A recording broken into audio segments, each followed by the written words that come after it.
আজকের ভিডিওটি ৫১ সতীপীঠের একটি পীঠ নিয়ে, যেটি আমাদের অনেকের কাছেই অজানা। তাই অনুরোধ রইল ভিডিওটি স্কিপ না করে পুরোটা দেখুন।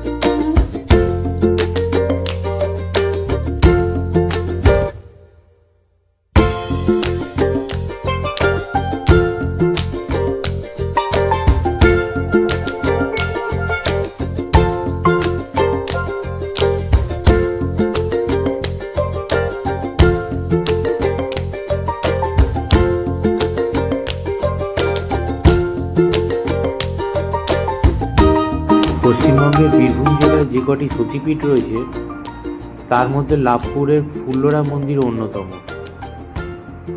কথিত আছে এখানে সতীর নিচের ঠোঁট পড়েছিল। মন্দিরে একটি শিলাখণ্ড পূজিত হয়। মায়ের নিচের ঠোঁটটি যে স্থানে পড়েছিল সেখানে ওইটি শিলায় পরিণত হয়। অন্যান্য সতীপীঠের মতো এই স্থানকে ঘিরেও রয়েছে বহু গল্পকাহিনী। প্রাচীনকালে কাশীর মণিকর্ণিকা ঘাটে তপস্যা করার সময় মায়ের স্বপ্নাদেশ পান কৃষ্ণানন্দ গিরি নামে এক সন্ন্যাসী। স্বপ্নে ওই সন্ন্যাসীকে এই অঞ্চলে এসে তার পুজো শুরু করার নির্দেশ দেন মা, তবেই মোক্ষ লাভ হবে ওই সন্ন্যাসী। ওই সন্ন্যাসী মায়ের আদেশ মতো কাজ করেন এবং কোনো এক মাঘী পূর্ণিমায় জয় দুর্গা রূপে দর্শন পান। বর্তমানে যে স্থানে মন্দির রয়েছে সেই মন্দিরের নির্মাতা লাভপুরের জমিদার যাদবলাল বন্দ্যোপাধ্যায়। তিনি ১৩০২ বঙ্গাব্দে মন্দিরটি প্রতিষ্ঠা করেন।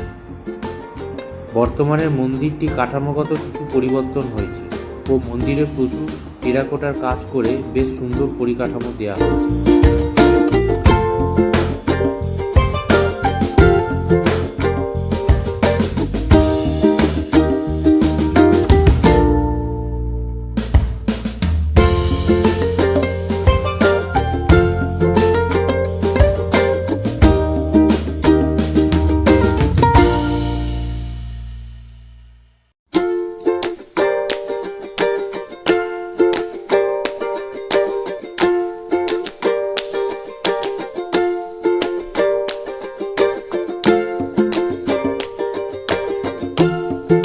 আজকে আমাদের যাত্রা এই পর্যন্ত। আবার আসবো নতুন ভিডিও নিয়ে, সঙ্গে থাকবে।